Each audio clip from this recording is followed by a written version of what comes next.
So following Middlesbrough's 1-0 loss against Watford over the weekend, the club has now slipped to 11th in the Championship table. It's 4 consecutive losses for Michael Carrick's side, and the atmosphere around the Riverside really seems to be turning quite toxic over the weekend. However, despite Borough's form spiralling out of control right now, reports have come out claiming that the club will be backing Carrick to turn their fortunes around. And I thought we'd take a bit of a focus on Middlesbrough for today's video because there's definitely a few talking points I wanted to go over with them. And Borough fans, I'd love to get your perspective on the club and their current state in the comments down below. So as of recording, this is what the Championship table is shaping up like. Obviously, we've got a big game coming up tonight between Leeds and Sunderland, but for the purpose of this video, we'll be more focused on the race for the top 6. Middlesbrough currently find themselves 11th in the table with 44 points after 32 matches. At this point of the season, Middlesbrough had been averaging 1.37 points per game, which if they were to average between now and the end of the season, that would see them finishing the campaign with just 63 points to their name, which, make no mistake about it, would be a huge underachievement from Michael Carrick's men. You know, let's not get it twisted. This was a side who a lot of people were predicting to be in automatic promotion contention before a ball had been kicked. And to be honest, I think for good reason. What we've seen in the Championship this season is the top 4 absolutely pulling clear of the rest of the chasing pack, and at this stage of the season, there's really only 2 playoff spots to play for. You know, that top 4 there is absolutely solidified. I don't think it's that much of a stretch to say that Middlesbrough probably should be punching around these top 4 rather than skirting about for one of those last 2 playoff spots. I think especially when you compare the quality of Middlesbrough's full strength starting 11 with the rest of these sides that they're sort of battling for a place in the top 6 with, I think Middlesbrough's team blows them out of the water. And to be fair to Borough, we have seen it at points of this season when things have fully clicked under Carrick, where they've played some brilliantly fluid football. They've scored a ton of goals. You know, they're still one of the top scorers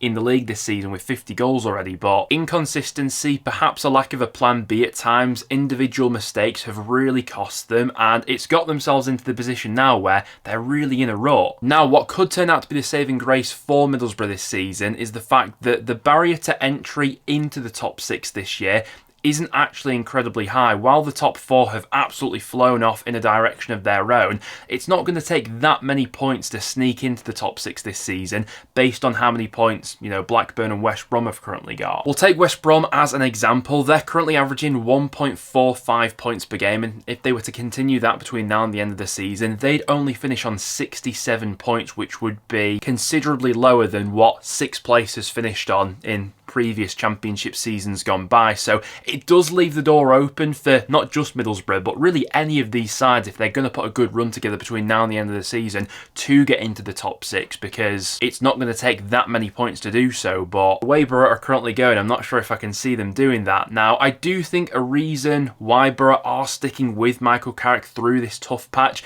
is the fact that they are still in touching distance of the top 6 despite this really bad run of form of late. We had this story breaking from Scott Wilson today, basically saying that Middlesbrough will be backing Michael Carrick at least for the next few games to stay on as their head coach, despite the atmosphere starting to turn a bit toxic around Middlesbrough. Steve Gibson still backing Carrick to deliver promotion. Carrick preparing their squad for the upcoming game against Bristol City. And to sort of illustrate the strength of Middlesbrough's squad, I thought it would be worth showing this table. So this is every Championship club ranked by their squad's market value. And as we can see here, it is the top 4 in the Championship who do have the 4 most valuable squads, but not too far behind that is Middlesbrough with a squad value of over 100 million euros. When you take into consideration they're currently behind the likes of Bristol City and Sheffield Wednesday in the league table, who have squads nowhere near the capabilities of Middlesbrough, that's when you start to flag up some questions at Carrick and co. But obviously it goes without saying, take these figures with a pinch of salt. They're by no means 100% accurate, but it does give an interesting indication into the strength of that Borough squad and where they probably should be performing. But to be fair to Carrick, he's never really had a completely settled squad throughout his entire tenure in charge of Middlesbrough. He's often seen his best players sold from beneath him, but that's clearly been done by design of the football club. You know, Middlesbrough aren't fortunate enough to be one of those clubs in receipt of parachute payments, so they have to go about making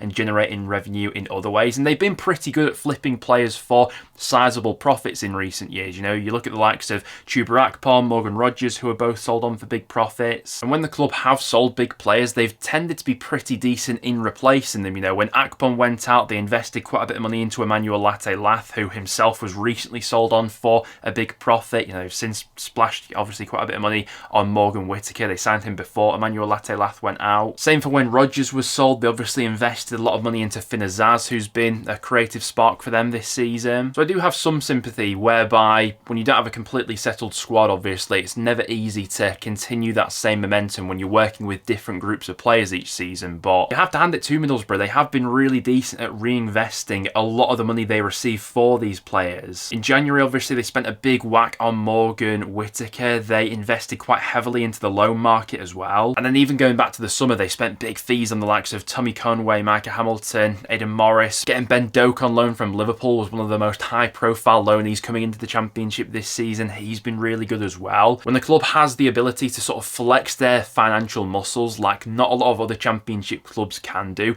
that's obviously going to raise expectation levels. And what goes along with this, I'm sure, is one of the highest wage bills in the Championship as well. Another reason why I think Middlesbrough fans quite rightly have quite high expectations of their football club isn't just because of the pool of players they have, the money they invest into that squad or anything like that, but let's not forget Middlesbrough fans are paying the highest prices for season tickets of any club in the Championship, and along with that, quite rightly, comes a level of expectation. And when you start to fall far beneath that, you know, Middlesbrough, if they were to finish in 11th this season, would be one of the biggest underachievements in the Championship this season, obviously, disregarding someone like Luton maybe. When you are paying that top dollar for tickets and the club suddenly starts to stall or even go backwards, quite rightly, you're going to have a lot of complaints at that. This is how the season has unfolded so far for Middlesbrough, and it really is since that, probably since that Cardiff draw actually, that their season has really tailed off. The win against West Brom back on the 21st of January was maybe a bit of a false storm, because since that point they've had this really grim run of form. Obviously, I was at Deepdale for that 2-1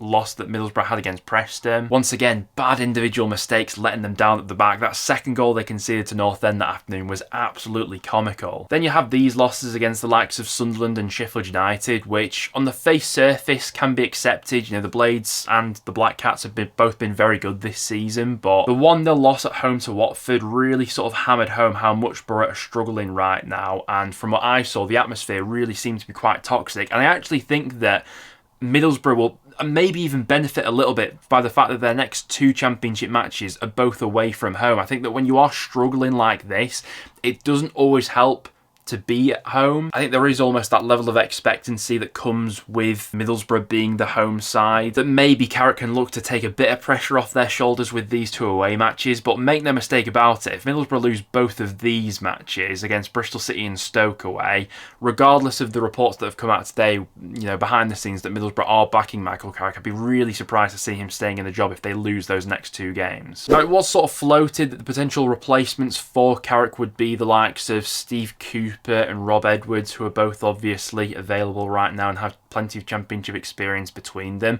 Borough fans, what's your take on the current situation? Would you be open to either of those managers replacing Carrick, or do you still think he's got what it takes to turn things around between now and the end of the season? Like we were saying at the start of the video, Middlesbrough have fallen way below expectations recently, but there's still a very good chance for them to sneak into the top 6 this season by the fact that it's not going to be a very high barrier to entry unless, you know, 2 of these sides around this pack right now go on an unbelievable run between now and the end of the season, which, to be honest, I'm not sure I see any of them doing. I think there's just too much inconsistency about all of the Championship other than the sides in the top 4 right now. I'd open up the discussion to general fans of the Championship as well. I think we can all agree this top 4 is pretty settled right now, but these last 2 playoff spots, who are you currently gunning for? Certainly going off the recent form book, it'd be easy to make an argument for Coventry sneaking in there. But then other than that, it's tough to definitively nail down who's going to make it, which does make it really interesting between now and the end of the season, I suppose. But Borough fans, I'd love to get your take on this whole situation in the comments down below. If you did go and enjoy, make sure to drop a like and get all your thoughts on the race for the top 6 in the comments down below. Other than that though, guys, thank you very much for tuning in, and I'll see you all in the next one.